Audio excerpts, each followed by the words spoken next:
Hello and welcome to Michael and Ivanka's Grand Podcast, a podcast where we discuss what we call issues. My name is Michael Forrest. And I'm Ivanka Magic. And I don't know if we're going to keep that intro, but I just wanted to say issues. This week we're going to talk about the climate emergency. Yes. Again, but this time it's official.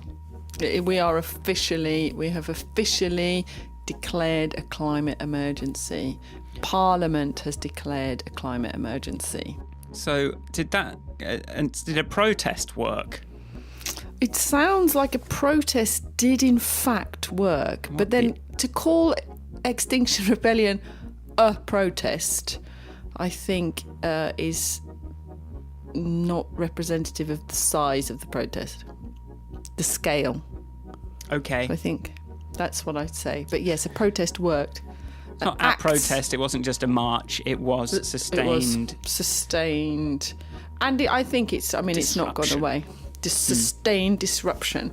So yes, some amusing things to report from the week. But that is great news. Now we just need to see if Parliament actually makes any decision that reflect the climate emergency that they have declared. See what happens. It's the beginning of the beginning. And have you got some ideas about what you'd like them to do next?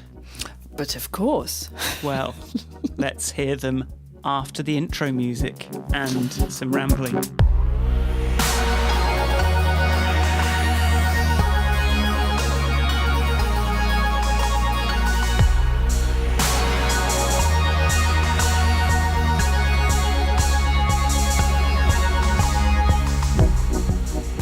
So, how's it going? I was just dancing to the intro music. Okay, good moves.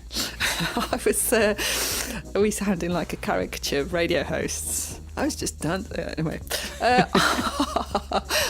Tune in for the webcam footage of that, and you can find us on Instagram and Twitter and Facebook if you want to see video footage of the podcast.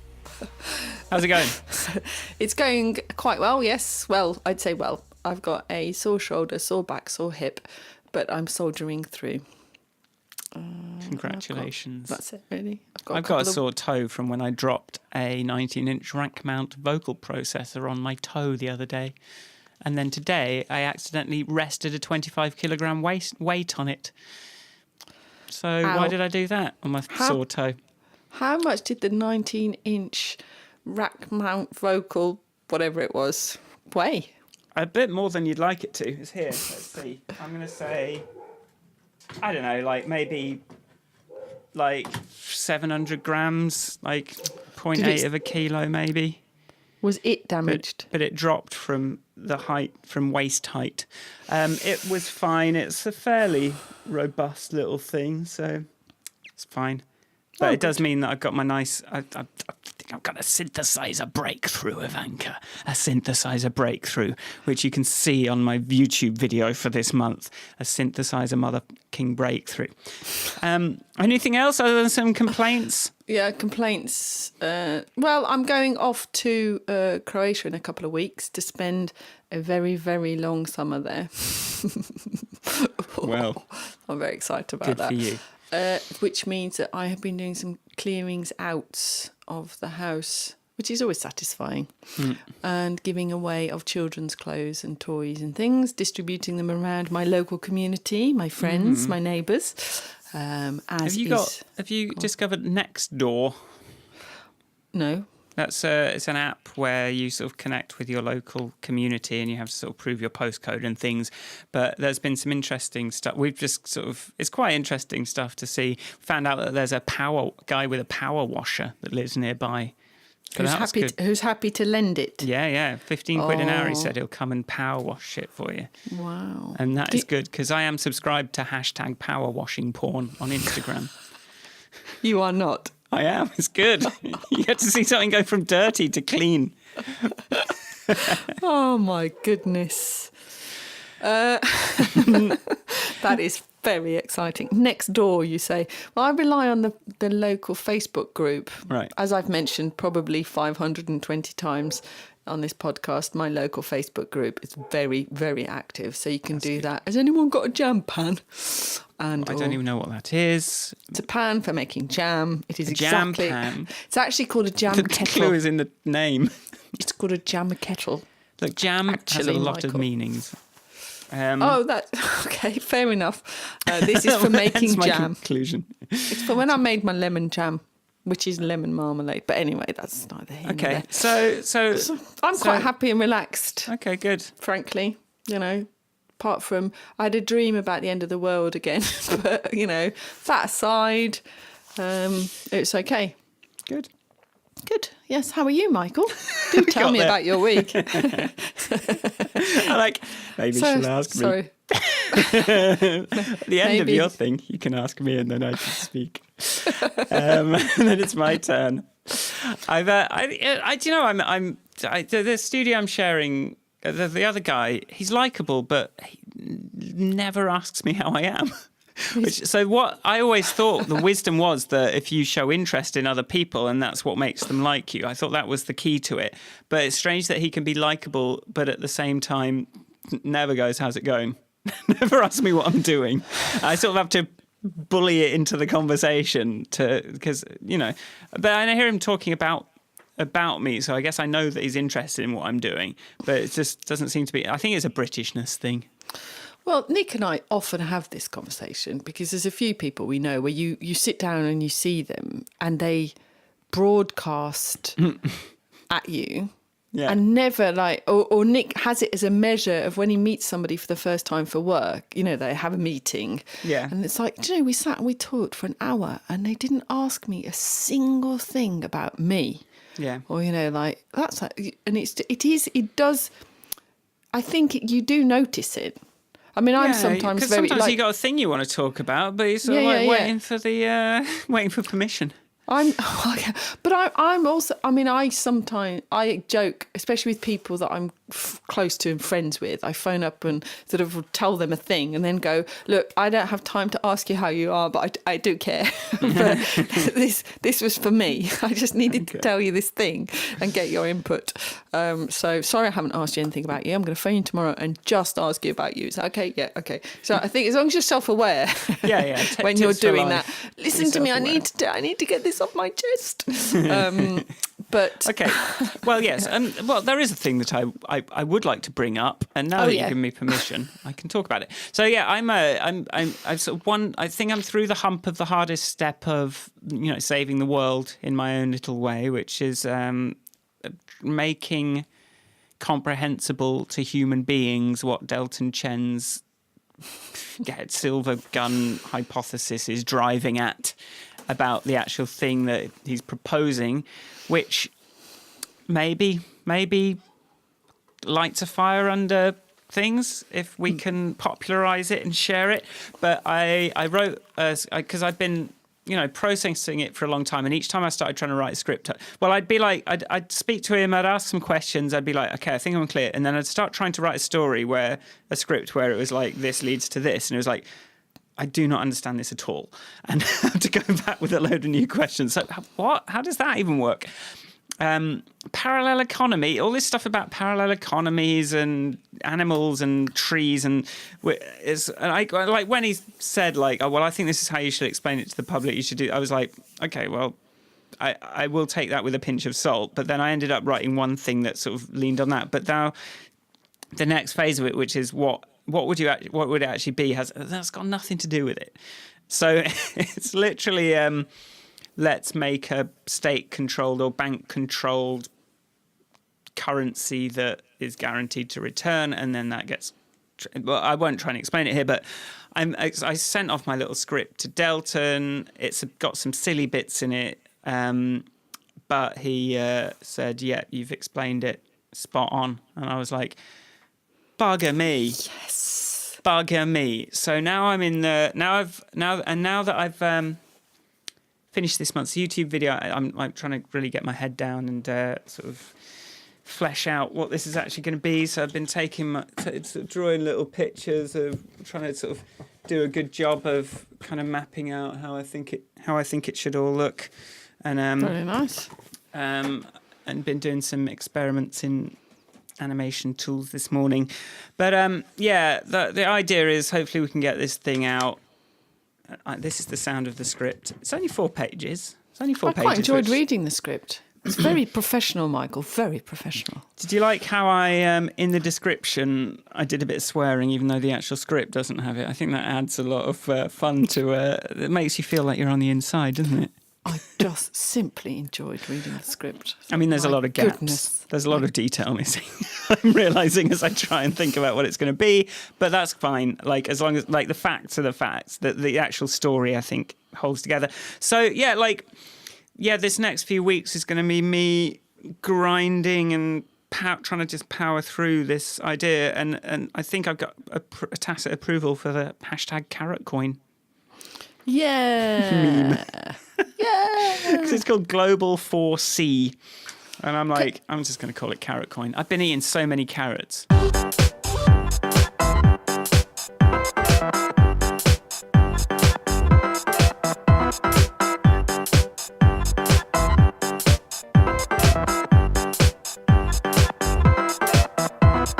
So, climate emergency. Got it through. And now my first question is this like Donald Trump's government emergency where apparently nothing changes whatsoever? Or is it going to be an actual emergency? Well, this is the thing. It's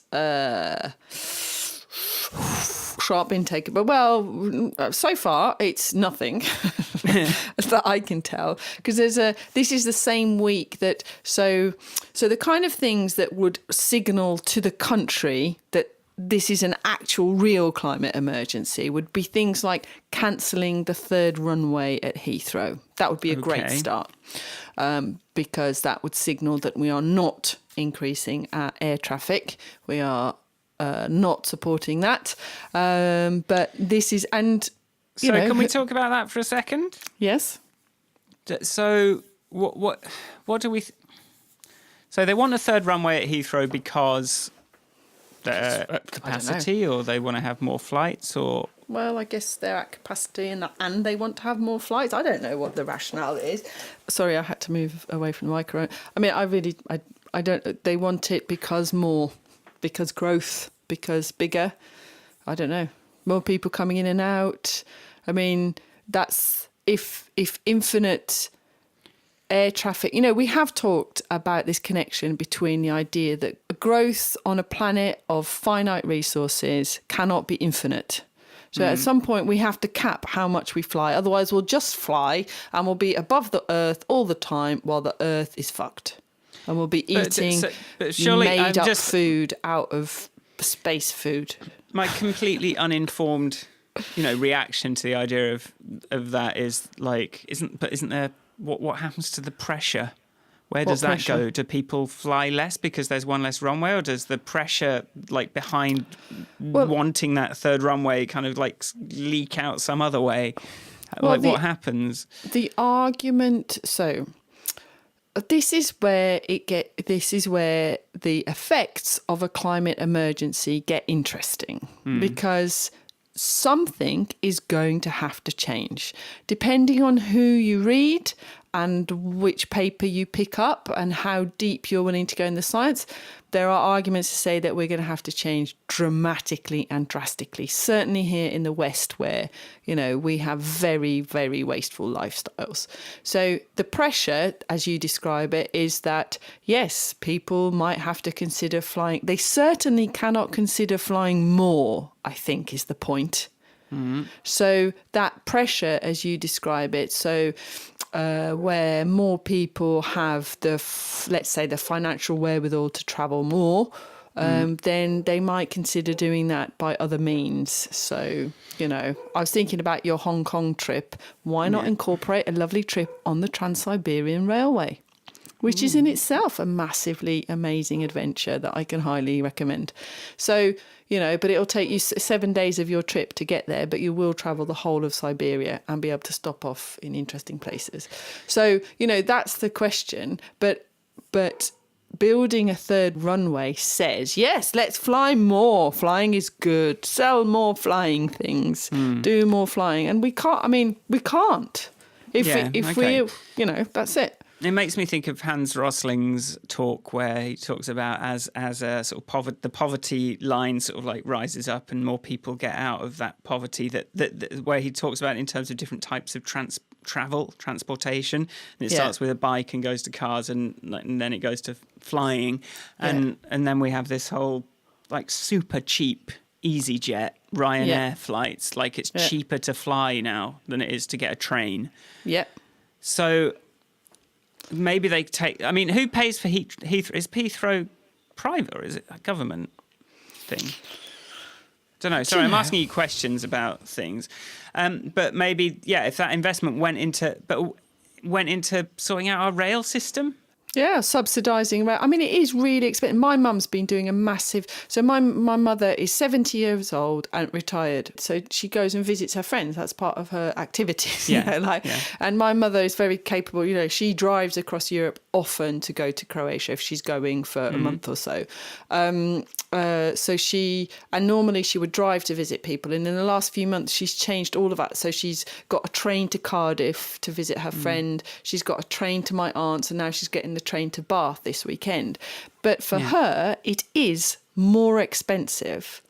And for somebody, she's not in... she's a touch wood...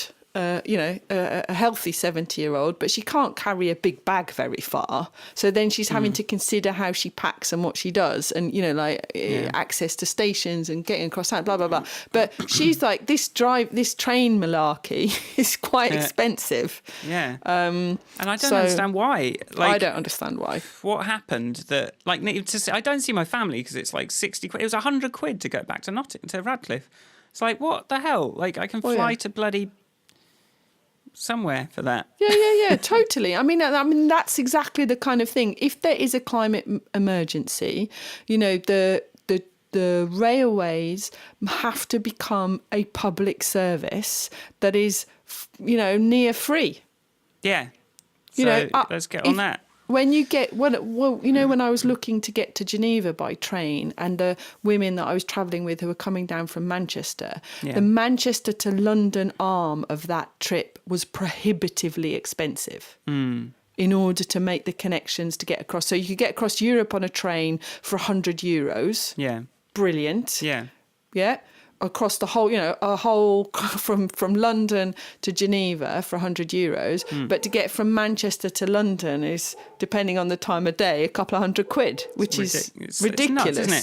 So, and you always hear this like anti-HS2 or whatever, and I never looked into it, but I was always like, no, I want more flipping. I want to sort out. I want it to be like the bullet train in the UK. Why have we still got these old trains that don't seem to go very fast and cost so much?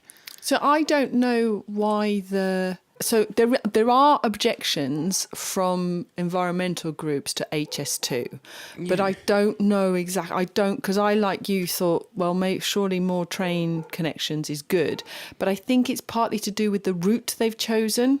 So it will be going through some some sort of ancient woodlands or whatever. I don't know.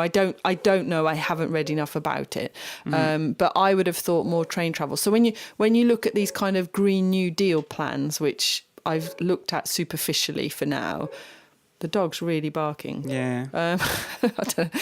There must be somebody else at the door. Maybe, should I just go and check because he hasn't stopped barking? Okay. For intruders. While Ivanka goes and checks for intruders, I'm going to look at the HS2. Trees still standing. HS2 facts. No business case, no environmental case, no environmental case. No, it was just the postman. He just thought he was like growling disproportionately. So the HS2 thing, I think there are some objections because of route. Oh yeah, Green New Deal. So a lot of these Green New Deal things talk about the fact that public transport would just have to be made free. Okay. And that becomes a cost for government. That therefore, if we got it to get the best way to get people out of their cars and onto public transport is to make public transport free or near free. So that's what we want. I'm just on the stophs2.org, and it says no business case, no environmental case, no money to pay for it. So I'm trying to see what it seems like there'd be an environmental case to me, but what I did see looking through here was that it won't help with modal shift or reducing the amount of freight on the roads.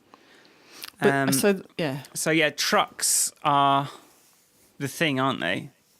Trucks are a big problem, and the single one person in a car business, right, like there's that sort of, but trucks, freight traveling by road is a big problem, and we are absolutely 100 dependent on these trucks being able to come in and out of the towns and cities constantly, because that's where all the flipping food comes from. All the food comes from trucks. Food comes out of big trucks. Presumably those big trucks. Container things. Containerization plus trucks or whatever. Yeah. I don't know. But so the third runway being cancelled. But this is the same week that a couple of environmental groups took the government to court. I must check who's, like, you asked about Heathrow, whether it's private or government. I don't know, but environmental groups did challenge the decision for a third runway at the High Court. It's owned by BAA Limited, which owns and operates 6 other UK airports, and it's self-owned by an international group led by the Spanish Ferrovial Group. Heathrow is the main hub of British Airways and Virgin. So there you go. So it is private enterprise, but some environmental groups, including Greenpeace, challenged the decision in court, and they were overruled. The judge found in favour. I don't know what case they put forward, but this is an interesting. But I think the legal system is going to have a lot of work to do. I don't know if you've read about. There's going to have to be law changes, which is going to be very difficult if we're still dicking about with Brexit, because it will be far easier to make European rules and regulations. We need more rules and regulations that protect the environment. So I've been reading about this woman. Well, she came up on my timeline a few months ago, but this woman who's recently sadly passed away. But her name is Polly Higgins, and she was pushing for a law, an ecocide law. So ecocide law, like in the same way that you have genocide, you have ecocide. So if you are, any company doing something that has resulted in the death of people, plants, insects, animal life, pollution of rivers, whatever, it is a serious, a serious law that sees them being treated as war criminals, which is quite interesting. Right. Possibly very, because in all this everyone bangs on about carbon, but that's not the only problem we're facing. This reduction in insect population, all these things are. I've said it's got another name. Sort of. So what's reducing? What are the factors in reducing insect population? Sorry, I'm asking. I don't know anything about this. I don't want this to be Michael's. Ask Ivanka questions. Ivanka, what? See what Ivanka knows. Ivanka knows. Ivanka, do you know the answers to all of my environmental questions? I know the answers to some of them, or maybe enough of an answer to some of them that makes me happy to believe it, even if I don't know the full depth of the answer. And the insect population problem, so that's not carbon related, that's like insecticides and farming? It's all very... So the carbon and the warming and the change of climate affects all animal life and plant life, because birds lay their eggs too early, flowers don't open at the right time, the food chain gets disrupted, so that's part of it. So weird way. I just wanted to say it like I was on Question Time. Sure. But so there's this big thing of like, there's bees out because it's warmer, but the only food for them is dandelions at the moment, so don't chop your dandelion heads off. Anyway, so there's that side of it, and there is the pesticides and herbicides use that also affects bee insect life. So I think the Europe, we have long been trying to ban a pesticide that disorients bees, basically. They don't know how to find their beehive. So they go off collecting pollen, can't get home.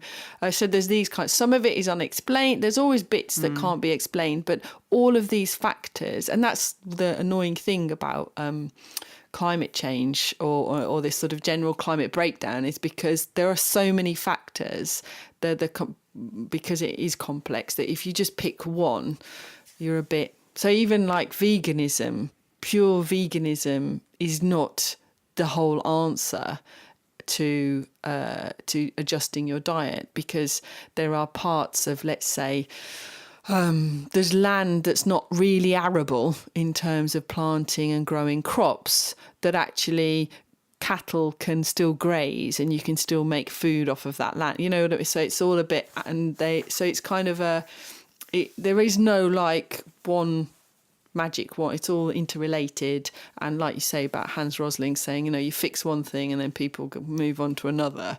So anyway, it's not easy, but there are going to have to be some tough and loud decisions made by government if they want to actually deliver on this climate emergency ruling decision that they've made. And now, instead of an ecocide law, it's going to be an eco front and centre law.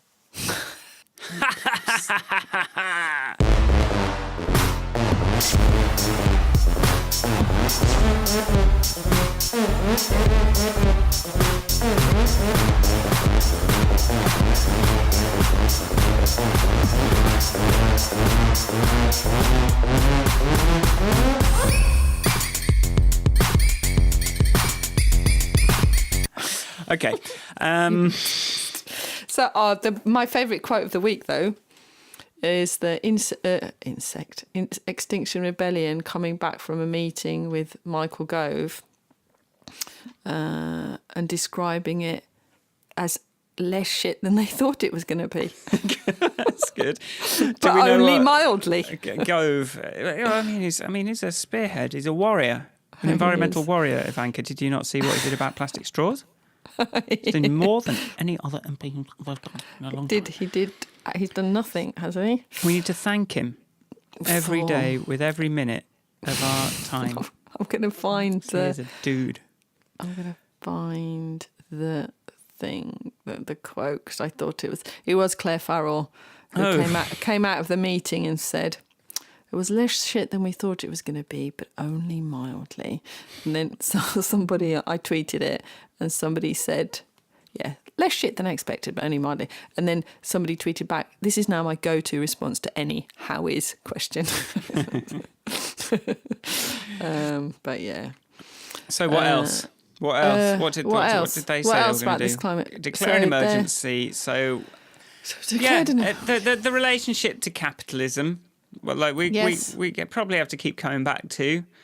Here's the thing about Delton's idea is that it's sort of like it doesn't really necessarily. It doesn't. I don't know if it's a Trojan horse or if it is literally just still kind of the same kind of thing as growth capitalism. Yeah, but I think it's different because it does have that link to carbon reduction. And you can't grow by loads. But you can get more money by doing more for the environment at the end of the day. I think it also takes some of those reserves that these people, that these business, everyone's sort of sitting on, the people with the capital, they're sitting on it, and they could put it into this, which would be a better place than the other place. But it's not. There's been there's this phrase divesting that I keep seeing, which in the context that I see it means generally people putting pressure on organisations to divest themselves of investing in. I suppose it's the opposite of investing. I've never said it out loud. Deprive something of a particular quality, rid oneself of an investment. So basically stop investing in fossil fuels. Right. So if all the organisations, so I saw there was this week after the climate emergency was declared and all that, Extinction Rebellion folk were protesting at Barclays and asking them to divest themselves of fossil fuel investments. So Delton Chen's idea would give those people a new place to invest money that was of benefit to our planet. Yeah. And I think that is cool in that regard. But I have wondered myself whether it's just taking whether it's in what you said, which is, it's still the same sort of model of economy, which is less, lets you put some money in and then you get some money, you get more money back off the top of it. And I don't know. But I think it's still, it is a positive step. And ultimately, those people aren't just going to hand over all that cash. That's the bottom line. At the moment, the people who are sitting on massive investment portfolios, like the banks, like the billionaires, they are not just going to go, oh, yeah, sorry. Anyway, we're going to give it all to the taxman. Right, you mean for no reason, you mean? For no reason. Be like, there you go, have it. But this kind of gives them a way to sort of hand over quite a lot because they know that they're not sort of like and sacrificing anything. It's still working for them and all that shit that they seem to be so wedded to. You've got Mark Carney telling us, the whatever he is, chairman, president of the Bank of England, telling us that the climate crisis is real, a real present danger. And it's like, that money machine needs something to work on. They're not going to down tools and go home. No. So it's like, I sent you that link to that Bankers for Climate Change or Bankers Against Climate Change. I don't know if they were for or against. I sent you the link. But they were like, no, we're people too. Like, we care about the climate. Feminists. But and I think that Delton Chen and also that, oh Christ, remembering the names of all these things is, I just can't do it. Is that woman that I saw speak, that we had a quick look at their website. Anyway, whatever that was called. Manjula Lee, Worldwide Generation. Those kind of things. In the financial industry has got a job of work here to do to get that money working for all of us. Tick. But we also have some power, and I think this is where that the calls for a general strike could be directed slightly differently. Okay, so let's fill us in on this general strike idea. So this is, I've seen it. People shout it a couple of times, but at that panel discussion I was at with where Caroline Lucas and Greta Thunberg and Anna Taylor were, one of the audience members shouted out, like, is it time for the grown-ups to go on general strike? If the children are striking against their education to make a point, then perhaps we should strike too. And that would very quickly bring the country to quite a significant standstill that would then force action.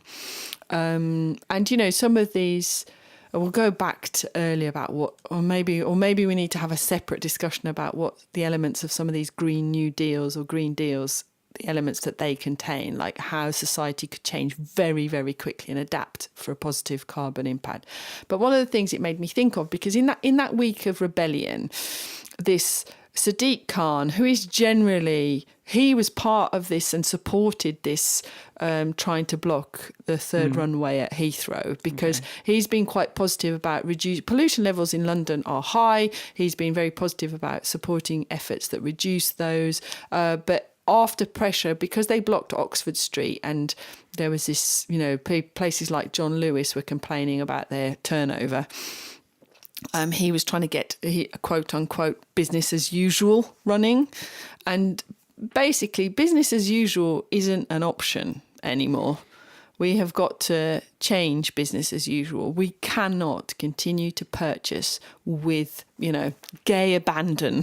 We have to actually change how we do that. And I think having, like the opposite of Black Friday, having like no spend Monday, though it's not as catchy, it would be like, there is one of those. There is but that happens on Black Friday. So but that, if we all didn't spend any money one day a week, or go back to Sundays where you didn't shop on a Sunday, or do it for a week or for 2 weeks sustained. The only things you're allowed to buy are food and medicine, or shoes if you've got holes in your shoes or whatever. I don't know, which then got me thinking about, you can't stop people buying anything at all because so I don't know, as someone that doesn't really like shopping. I don't like shopping, but it's like to buy food.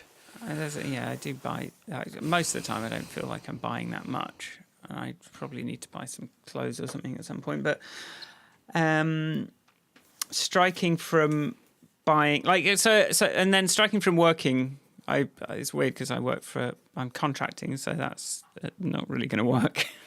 Well, no, that's so it's a US company as well. So it's like, okay, well, could strike from my own limited company, couldn't I?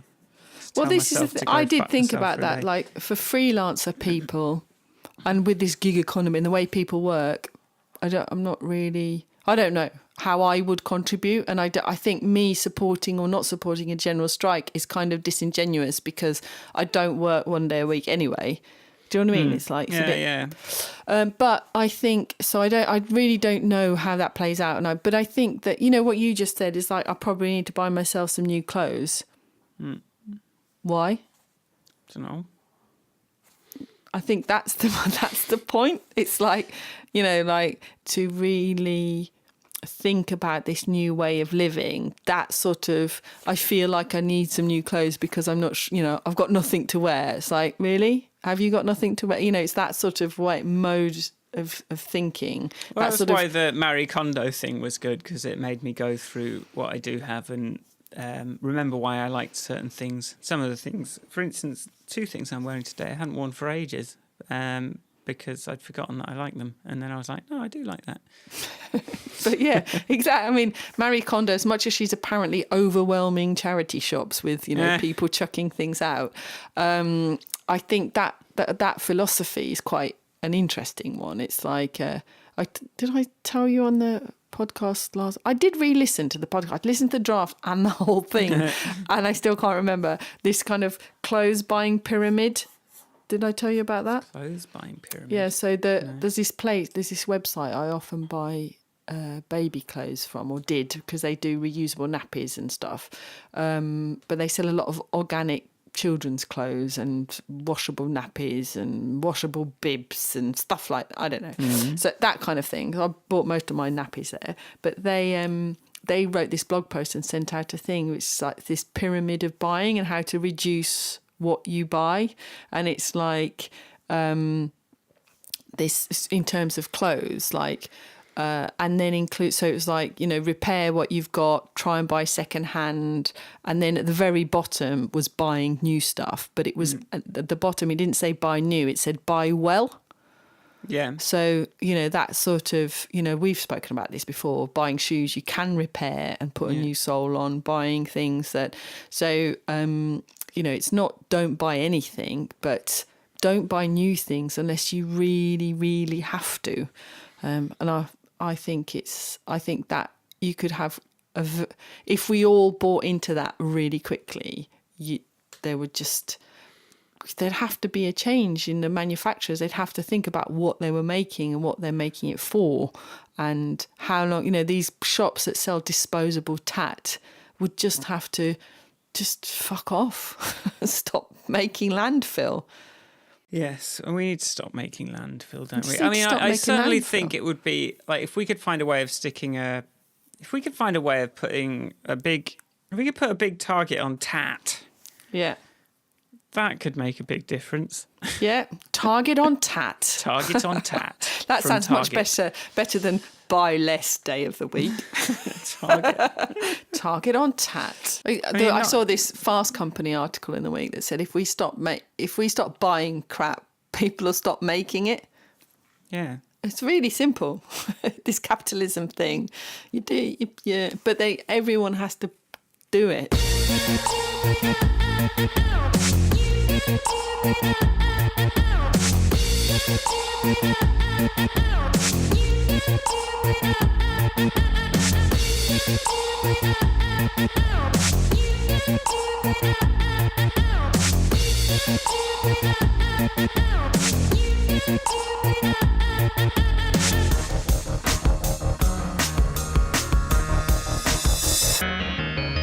All right, well, I'll be honest. I feel like I'm making Ivanka do all the work this week because just because the government's declared a climate emergency doesn't make me feel any less depressed and powerless about the situation. It's good that there's this very slight shift in the PR. That's good. And I sort of have some confidence in the thing I've found to try and do, but it's hard to get excited about. I think we should be. There is lots to be positive about, I think. I just think that it's the beginning of a change. It's not changed. It's like the start of a project, It has its ups and downs, but it's gaining traction. Going back to there's the number of people that are more conscious is increasing. People are still, did you have local elections in your neighbourhood? I didn't. I put my postcode in, and it didn't. It said there weren't any. But we did, and then I watched some videos of people of Sheffield, people of Stoke, punishing Labour for being in support of a second referendum, people spoiling their votes and writing Brexit on them. That's what we need to move away from. It's just time wasting.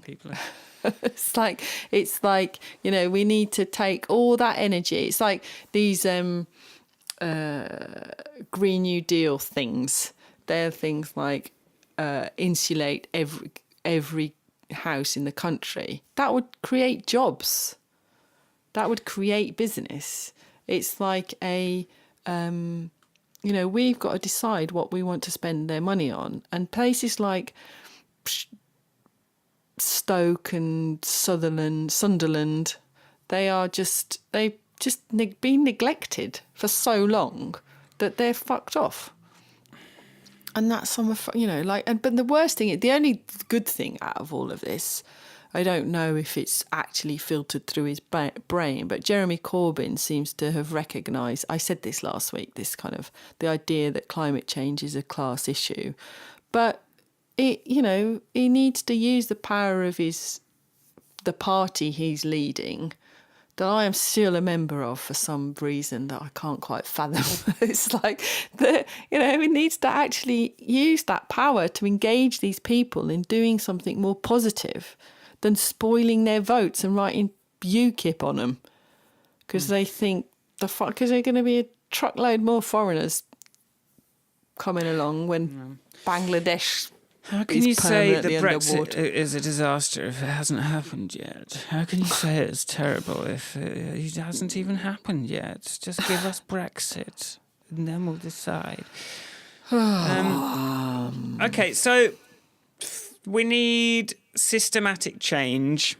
We do indeed. Need new habits at a government and business level. Government and corporate levels, there need to be new habits. They do. All the new habits. Yeah. So we need your habits. Habits. That's going to cut it. Buy less. We need what did you call it? Target on tat. Target on tat. We just need it to be.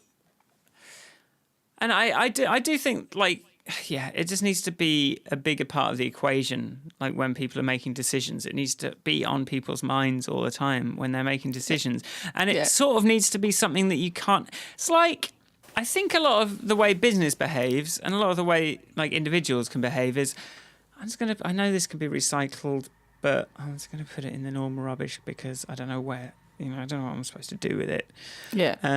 That kind of, you amplify that up to the business level and it's like, we're just gonna have to dump this stuff in this lake because I don't know what else to do with it. And what is it? What is but if there is a recycling bin, then people will always use the recycling bin, I think, unless they're real twats, which some are. But I think most people will be like, the thing that stops them recycling is that there isn't. It's like I don't know what I'm supposed to do with this, and or it's like the work kitchen bin, and you just don't know what you're supposed to do with it.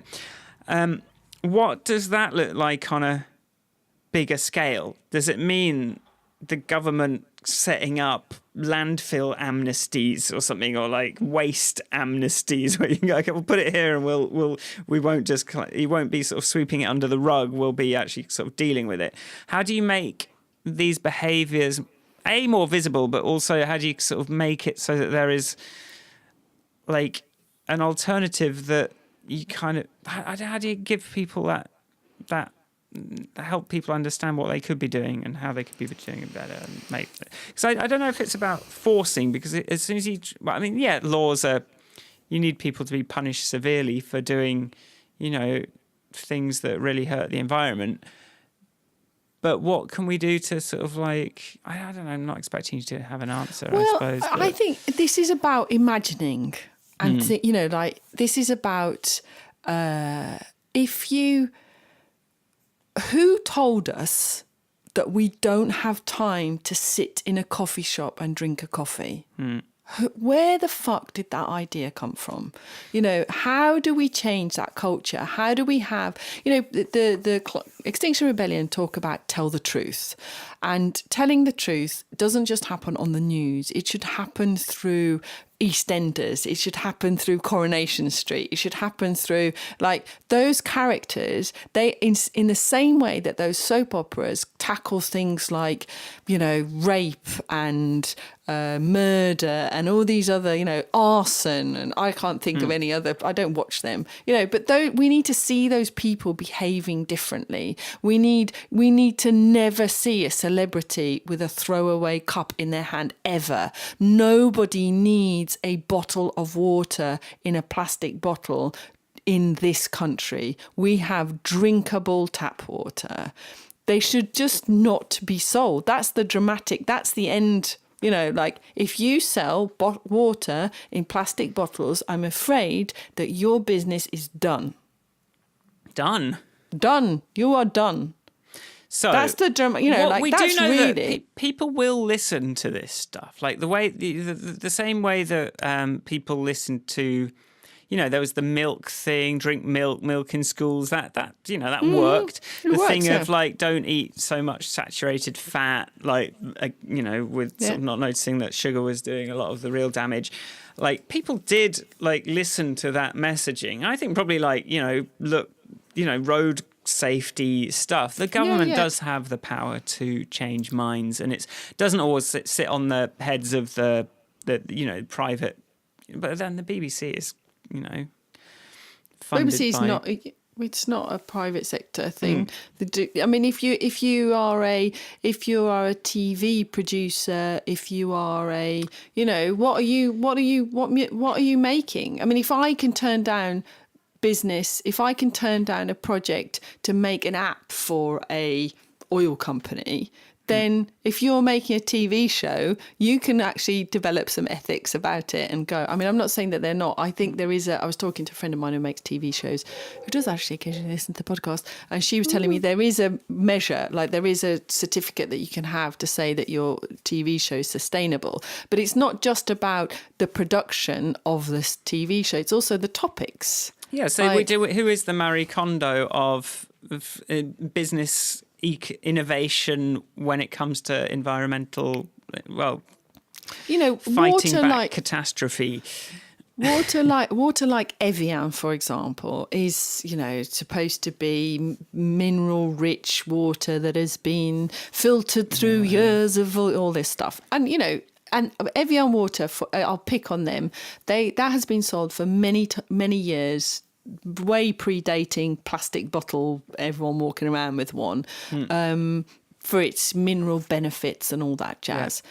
That is different to, what is it called, that Coca-Cola one, which is just water. It's just tap water. It's just water.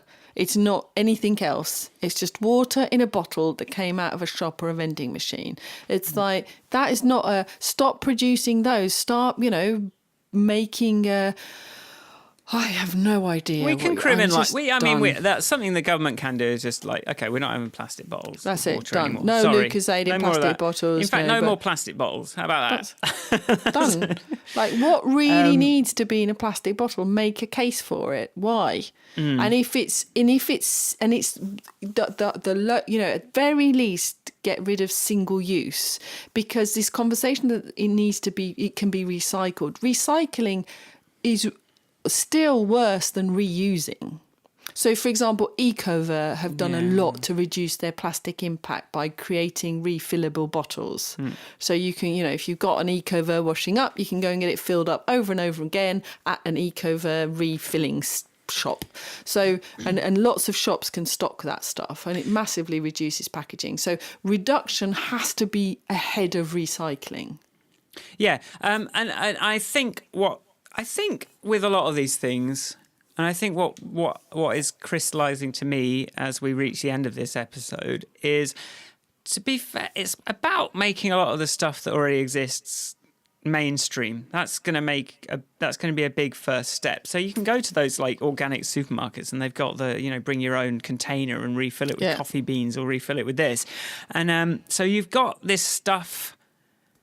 This stuff is happening, but it's very much on the fringe. Like veganism was on the fringes, and now it's sort of like it's kind of everywhere. And like these things, it's not like we're having to conjure all this stuff from nothing. It's just that we have to we're bringing it front and center, and then we have to look to who's doing it well and kind of make that more mainstream.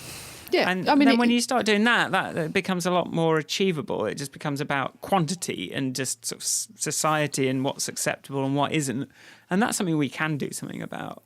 Absolutely. And there are, like you say, taking those things that do exist but aren't mainstream. It's like I realised this week that I tweeted about it, the fact that I've used Riverford Organics since 2007. And they are constantly looking at ways to do packaging that's better. Not only, most of the vegetables that don't need to be packaged just come in the box, but then, and they're open. They're not 100% plastic free because some of the things that they ship, they just don't travel well unless they're like a lettuce or something. They're like, no, they're not about absolutely removing plastic, but they're constantly improving. So they're like onion bags are now compostable, and someone's saying, but do they need to be in a bag? And they're like, well, yeah, we've done loads of tests, and they're weighing out damage to vegetables versus packaging created. Packaging serves a purpose. So it's those kind of like, go and have a chat with them, Tesco's, Sainsbury's, everyone else, and work out what they're doing and do more of that. Yeah, and this idea that it's this idea that it's too expensive. It's like, yes, that is if you're measuring your expensiveness on how much it's costing you as a business. But if you're measuring your expensiveness on how much it's costing the planet, then maybe it's not expensive. If it's undermining our very survival, then I don't know how much that costs surviving. What's a fair price for survival, Michael? It's 10 bitcoins. How many carrot coins? Well, one each. One each.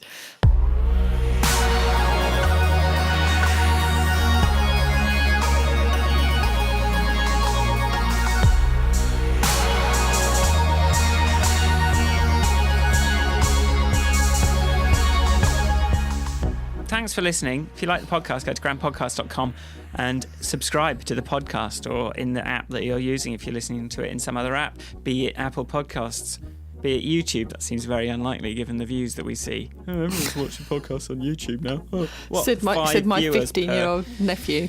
I did shout it out on my last YouTube video, so I don't know, maybe we'll get some YouTubes, but I haven't seen anything whatso-king ever. Where can people find you? At Ivanka. People can find me at Ivanka on Twitter. And you can find me at michaelforrestmusic.com and at YouTube user Michael Forrest. What else can people do if they want to help? It would be very, very good if you were to share this podcast with your friends, or write us reviews and ratings. Just maybe one a week. Tell us what you liked. Tell one friend a week, and that's be lovely, and then you could put it in your Habit app and then tick it off when you've done it. Done it one every week. And let us know what podcast you stopped listening to make time to listen to ours. And we'll see you next time. Bye. Bye. Bye. Bye.